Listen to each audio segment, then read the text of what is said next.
Recentemente, participei de uma reunião na instituição que dou aula, o famoso conselho de classe, e ouvi do representante de uma turma que minhas aulas estavam maçantes. Concordei com ele e confessei diante dos outros professores e da equipe pedagógica que eu estava odiando as aulas que estava ministrando. E isso acontece porque as aulas que deveriam ser práticas não estavam acontecendo, porque ainda era necessário fazer um levantamento dos equipamentos que estavam funcionando no laboratório. Em breve, as aulas devem melhorar. Na mesma reunião, ouvi um colega professor falar que os alunos se tornaram especialistas em metodologias e, ao invés de estudarem, acabavam exigindo que os professores buscassem novas metodologias de ensino. Aquela fala me deixou pensando.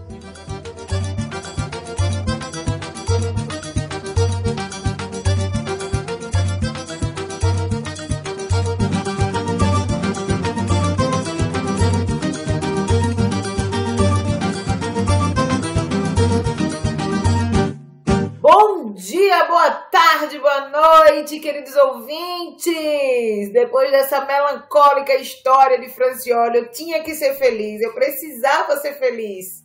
E hoje estão aqui comigo a Luz do Candeeiro. Eu sou Caroline Silva, tá? Pra não esquecer que eu fiquei triste. Jefferson Antunes.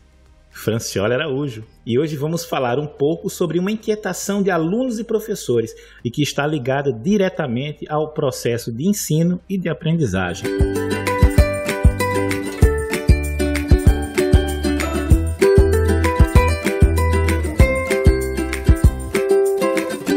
Você está nos ouvindo pelo Spotify? Se sim, que tal avaliar o nosso podcast? Se gostou do conteúdo, deixa lá 5 estrelinhas. Está nos ouvindo pelo YouTube? Não esqueça de se inscrever no nosso canal e acionar o sininho para receber as notificações, sempre que um novo episódio for ao ar toda segunda-feira às 7 horas da manhã. E se gostar do episódio, deixa lá sua curtida e um comentário com a sua opinião. E se você ouve nossos episódios diretamente pelo site, não esqueça de fazer a sua inscrição por lá. Nós estamos presentes nos principais agregadores de podcast. Você pode nos encontrar nas redes sociais Instagram, TikTok e LinkedIn, onde vocês podem interagir com nossos perfis. Vocês podem nos encontrar no Telegram, basta procurar por A Luz do Candeeiro. E aí, Carol, Jefferson, vocês já se viram também nessa situação de alunos proporem que vocês mudassem suas metodologias? Cara, no começo da minha carreira como professor, eu era professor de informática para concursos na central dos concursos. Aí tu imagina, né? Informática para concurso, isso em idos de 2006, né? Que o pessoal tinha a mínima noção, né? O mínimo traquejo com computadores, né? E o que acontecia? Minhas aulas eram aulas muito técnicas, certo? E pelas pessoas não terem conhecimentos, e é claro, na época, né, a gente não tinha nenhum data show, inclusive. Não existia um computador em sala de aula para se falar sobre computadores, certo? E eu tinha que dar toda a parte teórica pensando em que meu currículo era montado a partir das questões de bancas de concurso. Então, era muito complicado, né? E estudantes sempre reclamaram dessa complicação, mas era uma complicação ligada ao conteúdo programático, né? E à medida que eu fui recebendo as críticas, conversando com estudantes, eu fui adaptando e readaptando o método que eu utilizava em sala de aula, até chegar em um formato que misturava aulas expositivas, resolução de questões, né? O material que eles recebiam tinham meus comentários sobre todas as questões, né? Então isso ajudou bastante, veio, é claro, do feedback de estudantes. Ai, gente, no início da minha carreira, minha metodologia era um lixo. Era muito ruim minhas aulas, e hoje, mais madura, e podendo ver que eu podia ser melhor. Lógico que no início ninguém é bom, perfeito. Tem pessoas que têm um dom que não era o meu caso. E aí eu ficava pensando, meu Deus, como os alunos sofreu na minha mão. E aí eu fui pegando experiência, fui tentando mudar, levar jogos, levar bis, que na época era caríssimo, mentira, 2 contos a gente comprava uma caixinha de bis. Levava bis, fazia uma batalha naval, uma coisa diferente, mas eu demorei um pouquinho. E aí foi quando eu percebi que os meninos se animavam mais para a disciplina de química, que eles gostavam mais, que eles davam feedbacks positivos, porque até então eu não tinha nem feedback. Ou seja, se eu não tenho feedback, o negócio tá ruim mesmo, tá passando os limites de ruim. E com o tempo eu fui vendo a construção, a forma que eu posso ir por esse lado, por esse lado. E hoje eu recebo feedback tanto positivo quanto negativo, e isso ajuda a melhorar demais. Mas no início eu era horrorosa. Muito, muito ruim. Eu reconheço isso. E quando vocês eram alunos, vocês chegaram a propor alguma vez aos professores que fizessem modificações nas suas metodologias para que vocês fossem alcançados? Eu já. Inclusive nas aulas de física, né? Porque minha professora do ensino médio, segundo, terceiro ano, eu sempre ia pra final de física e matemática. E eu me achava porcaria. Tipo, eu estudava e sempre tirava 2. Não, alguma coisa tá errada comigo. Não tô entendendo. Por que merda é essa? Mas ele era sempre as mesmas aulas, os mesmos folhetos, até a construção do quadro dele era a mesma. Eu cheguei a conversar com ele. Logicamente que na minha época, um tempão atrás, a gente não tinha abertura tão acessível para alguns professores. E aí eu cheguei toda a vergonha do mundo para conversar com ele. Pensei, professor, eu não consigo aprender suas aulas, eu não tô conseguindo entender do quadro. Será que eu tinha que passar um trabalho, eu vi o que eu queria, um trabalho diferente? Alguma coisa que a gente pudesse aplicar?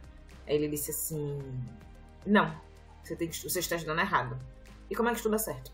Aí eu filava e passava. Para quem não ouviu os nossos episódios anteriores, filar é um sinônimo de colar. Bem, eu tinha algumas discussões com professores, né? Professores, principalmente com professores, né? Deixar bem claro isso. Justamente sobre a forma como as coisas eram explicadas, né? Às vezes existiam exemplos assim em sala de aula que não eram ligados à nossa realidade de estudante, né? E isso torna muito complicado você compreender, né, aquilo que se quer transmitir. E isso justamente acontece porque o espaço de aula era um espaço de transmissão do conhecimento, né? Isso sempre me deixava muito angustiado. Mesmo eu tirando boas notas ou não, indiferente isso, certo? A questão era realmente, eu sempre tive problemas com a forma como o conhecimento era transmitido em sala de aula. E eu questionava bastante professores e professoras. Vocês acreditam que hoje, mesmo sendo conhecedores dessas metodologias, vocês ainda tem dia que vocês dão uma aula que é uma merda? Uma aula lixo? Sim, com certeza. Eu passei por isso há um tempinho, agora um mês atrás. Eu tinha preparado uma aula e não tive tempo de estudar, porque eu sempre dou uma revisada, um estudo, tenho que trazer algo bem prático para os meninos entenderem. E aí combinou que eu dei um dia inteiro de aula, assim, passei o dia inteiro na escola, fui pra universidade à tarde e a aula foi online à noite. Bicho, a aula foi ruim, eu fiquei tão frustrada que a aula foi ruim. Que eu disse, gente, depois a gente vai rever essa aula de uma forma mais prática, tá? Porque a de hoje eu sei que tá muito difícil. Porque eu tava esgotada num grau que eu não conseguia ser diferente dos professores que eu tive. Era só pegar o slide e tá. Que já não é muito fácil no online. Agora tu imagina, tu cansada só lendo os desgraçados slides. Foi horrível e foi bem frustrante.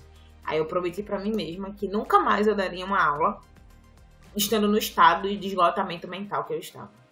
Eu sempre tento entender quem são as pessoas que estão em sala de aula e as necessidades, né, principalmente as necessidades de informação que essas pessoas têm, né, para preparar as minhas aulas. Eu me sinto muito frustrado justamente quando eu não consigo atingir isso. Para mim, uma boa aula é aquela que atende às necessidades das pessoas que estão estudando, né? E para que eu possa saber, né, eu tenho que estar no meu lugar de professor pesquisador, justamente para tentar compreender quem são as pessoas, qual é a realidade delas. Normalmente, são minhas primeiras aulas, tentar compreender quem são essas pessoas para auxiliar no meu planejamento pedagógico. Porque não adianta você ter um currículo, objetivos educacionais, né, métodos ditos inovadores, né, se você deu pauta, justamente por isso, se você não sabe quem são estudantes, logo as escolhas que você faz são sempre às cegas, né, e a gente não tem como atingir todas as pessoas. Então, trazendo a ideia, né, essa ideia de professor pesquisador, tentando reconhecer quem são estudantes reais em sala de aula, né, eu consigo ter aulas melhores, mas sempre na perspectiva de estar a melhorar. Eu tenho uma grande sorte, é claro que a maioria das minhas aulas são no ensino superior, são menos estudantes em sala de aula, né? E isso ajuda bastante, é fundamentalmente diferente de uma aula no ensino médio, por exemplo. Bem recente, eu tive uma experiência com uma turma de ensino superior, em que eu cheguei para dar aula para eles. As primeiras aulas foi explicando para eles, copiando alguma coisa no quadro. E aí eu disse, olha, não consegui chegar na turma. Na segunda aula, no segundo encontro na realidade, né, porque são 4 aulas seguidas, e isso às vezes machuca, mas também as aulas elas são colocadas dessa forma, visualizando o laboratório. Na segunda aula, eu já tentando prepará-los para o laboratório, eu já utilizei alguns slides, trouxe algumas imagens, também não deu certo, não consegui atingir a turma. E aí eu disse, olha, já tentei aqui 2 formas, não consegui. E aí conseguimos viabilizar a ida ao laboratório. E aí foi uma aula completamente diferente, os alunos fazendo as práticas e interagindo, né, fazendo as coisas erradas, porque eu adoro ir para o laboratório, fazer daquela coisa, sabe, fazer de qualquer jeito ali, a gente fazer de qualquer jeito no sentido de, a gente tem um experimento, aí você explica por alto, aí os alunos fazem, e você está vendo todos os erros e depois você vai comentar com eles, olha, o que foi que a gente errou aqui? E aí você vai, então eu já notei que para essa turma, esse tipo de aula funcionou muito mais do que essa metodologia aí de cuspe-giz, né? O que eu acredito que talvez ele funcione para um determinado número de aulas sequenciadas, mas para um número grande aí você realmente tem que buscar uma série de alternativas. Bem, e aí, alguns anos atrás, eu entrei em contato com o livro Processos de Ensinagem na Universidade, organizado pela Léa Anastasio e o Leoni Alves.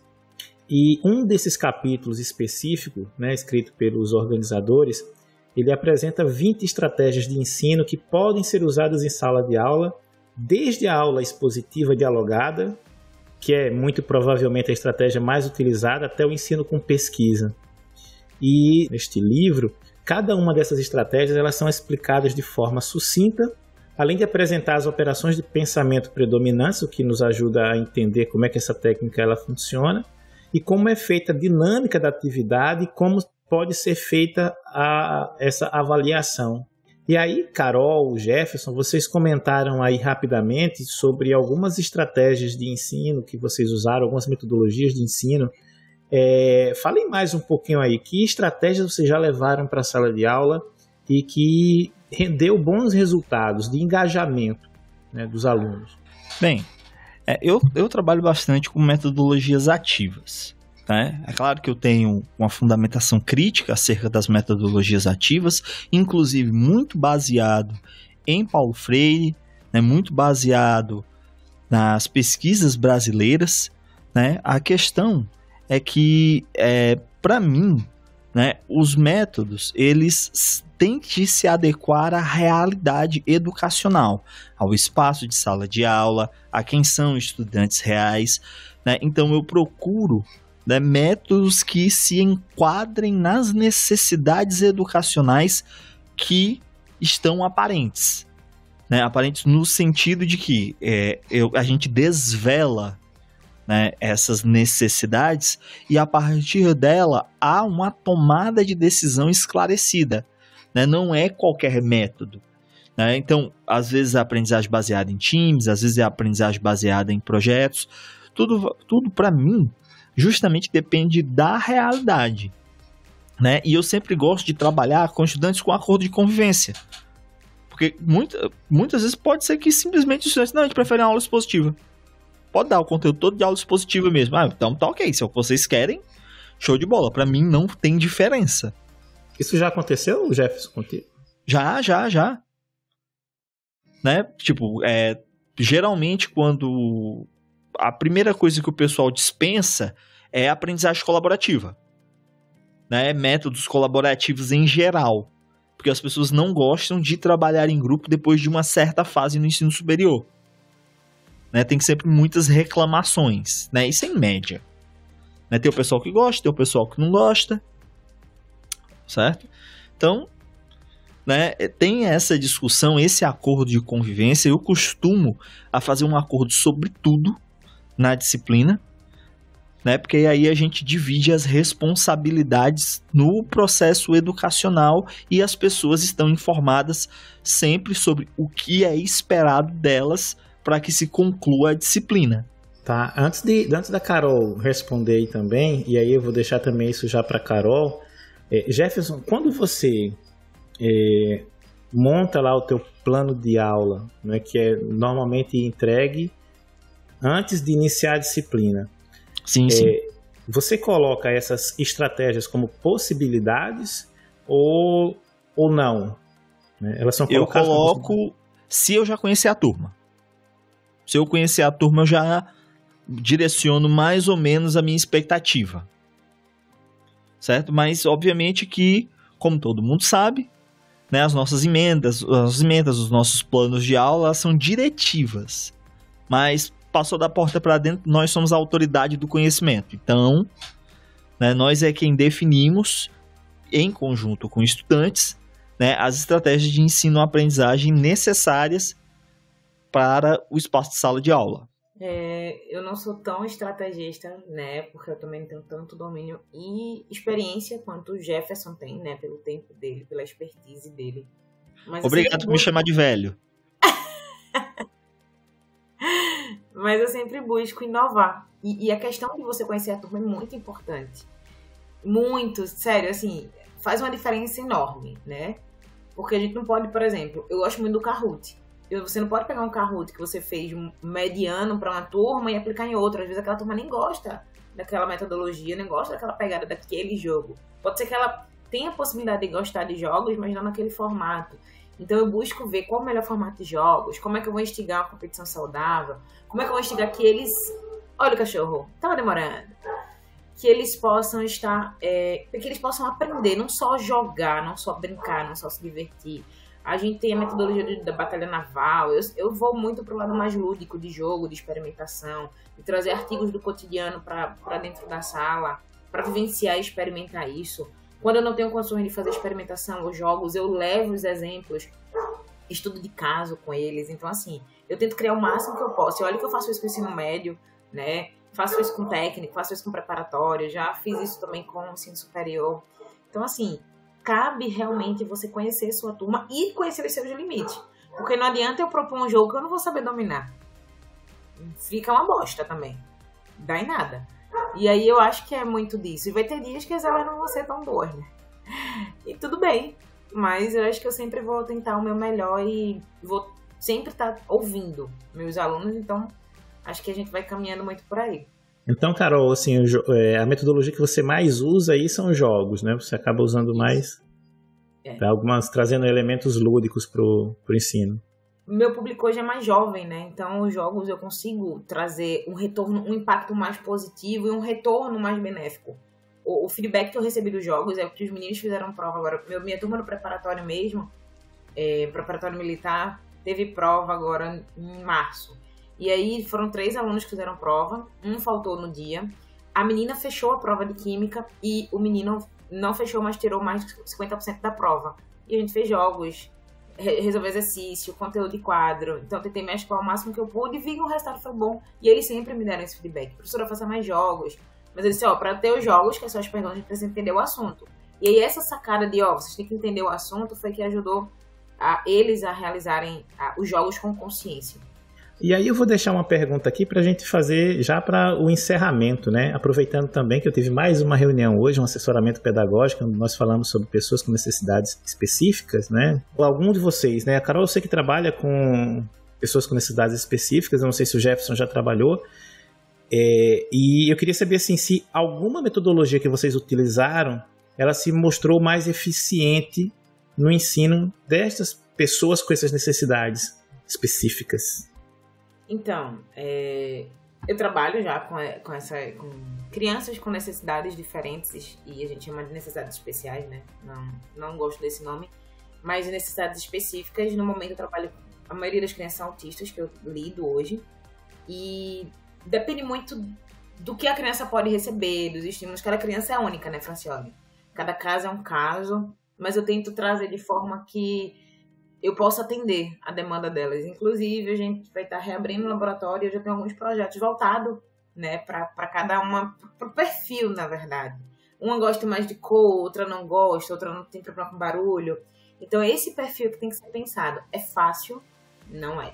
Imagina tu numa turma com 50 alunos e só tem 2 e às vezes não tem apoio, né, para tá auxiliando aqueles alunos, e tu precisa fazer uma prova diferente para eles. Então, assim, hoje eu tô na situação confortável, que eu não tenho uma turma de 50 alunos dentro do governo, eu tô na educação especializada, eu sou apoio de uma criança com autismo, mas o projeto que eu vou desenvolver dentro do laboratório com os diferentes casos que a gente tem hoje na escola, e aí meu foco vai ser individualizado, mas assim, os professores tentam ter esse olhar, mas não é fácil, tá? Não é simples. Mas tentem, continuem tentando, que é o mais importante. Eu tive casos de estudantes com problemas de saúde mental, certo? Que é bem diferente. E, ao mesmo tempo, também desafiador. Porque nós sabemos que na academia hoje é uma grande discussão, né? Sempre foi um grande problema, mas a partir do momento que esse problema se tornou público realmente, né? A gente não tinha essas discussões na época que eu era estudante, né? Mas eu tive estudantes com problemas de saúde mental que necessitavam de abordagens diferentes, estudantes que nem estavam em sala de aula, inclusive, faziam tudo praticamente remoto, isso em 2016, né? Então, eu tive que me adaptar a essas pessoas, né? No começo eu achei um pouco estranho, pensando até com preconceito mesmo, pensando que esse pessoal tá me enrolando aí, Como é? O pessoal não vem pra faculdade, não vem assistir aula, ainda com essa cabeça, né? E aí eu conversei, fui ver quem eram essas pessoas, conversei com elas, geralmente por e-mail, né? E-mail, telefone, né? E eu comecei a sacar quais eram os problemas, tentar entender essas pessoas para realmente, né, poder desenvolver estratégias personalizadas para essas pessoas, né? Então, cada caso é um caso. Tinha um estudante que ele gostava muito de ler, então eu empenquei texto nele, né? Texto de resumo, texto de resumo, texto de resumo, texto de resumo, e eu vi que ele estava se dando bem nisso, né? Ele não gostava muito de ter um contato, muito de conversar, né? Ele gostava de ficar mais recluso no canto dele, né? Então eu ofereci o que eu tinha a ele, a possibilidade que eu tinha para ele, né? E deu super certo, assim. Ele, no outro semestre, ele voltou para a faculdade, me encontrou, né? A gente bateu um papo e tudo mais, estava bem melhor, certo? Mas são realmente estratégias que são necessárias de se pensar, e essa questão de você poder realizar, né, certas estratégias personalizadas de acordo com a necessidade de estudantes reais, certo? Isso me deu um trabalho, certo? Eram coisas que como eu disse, eu não esperava, eu tinha um preconceito, que graças a essa experiência eu consegui me reconstruir, né, tanto como professor, como ser humano, né, para compreender realmente essas necessidades que as pessoas têm. E aí eu acredito que a gente tem, principalmente nasquelas instituições como os institutos federais, né, onde eu atuo, a gente tem essa possibilidade de trabalhar isso de forma mais individualizada, mas também em grupo, integrando áreas de conhecimentos diferentes, né? Então, inclusive nas escolas estaduais e escolas também municipais, acho que isso só demanda mais planejamento, né? Demanda um planejamento das equipes. Mas é isso aí, eu acredito que hoje a gente conseguiu tratar um pouquinho desse assunto, que eu espero que ele seja recorrente aqui no nosso podcast, que a gente traga mais alguns assuntos que estejam relacionados. Foi apenas uma pontinha de um profundíssimo iceberg. E queria agradecer Carol, Jefferson, por por suas contribuições, né? Aprendi um pouco hoje aqui, vou sair um pouco mais leve em relação à questão dessa cobrança dos alunos por metodologias. E, por enquanto, é isso aí, né? Ficamos por aqui. Até o próximo episódio. Tchau, tchau. Tchau, tchau. Valeu, galera. Tchau, tchau.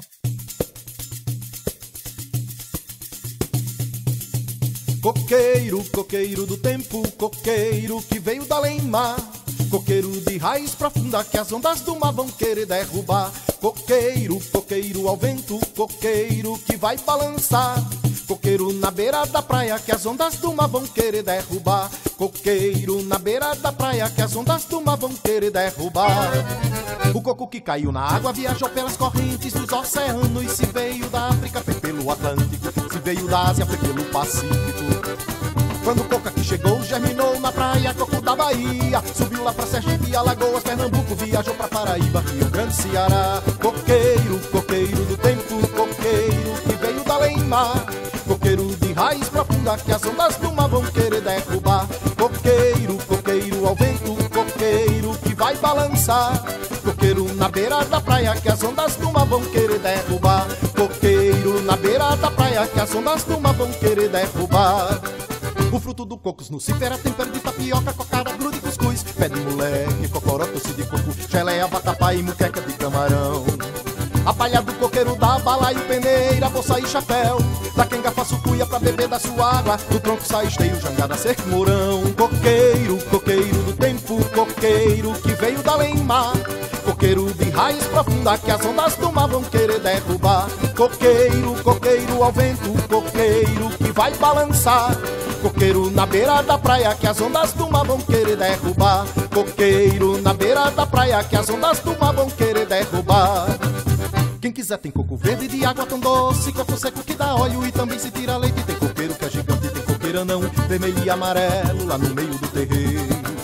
E como se não bastasse tem coco de roda, bambelo, coco de chama, tem coco de zambê e coco de embolada e a dança que não para na pancada do ganzá.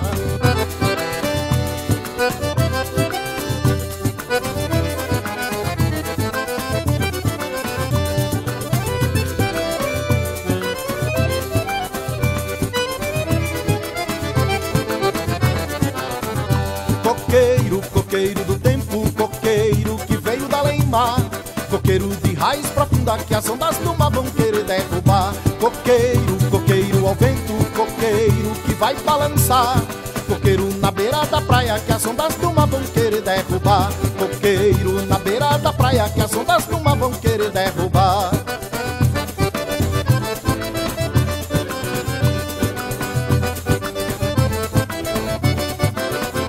Coqueiro, coqueiro do tempo, coqueiro que veio da além-mar, coqueiro de raiz profunda que as ondas do mar vão querer derrubar. Coqueiro, coqueiro ao vento, coqueiro que vai balançar, coqueiro na beira da praia que as ondas do mar vão querer derrubar. Coqueiro na beira da praia que as ondas do mar vão querer derrubar.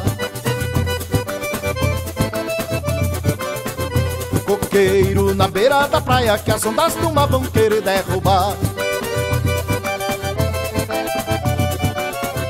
Coqueiro na beira da praia que as ondas do mar vão querer derrubar.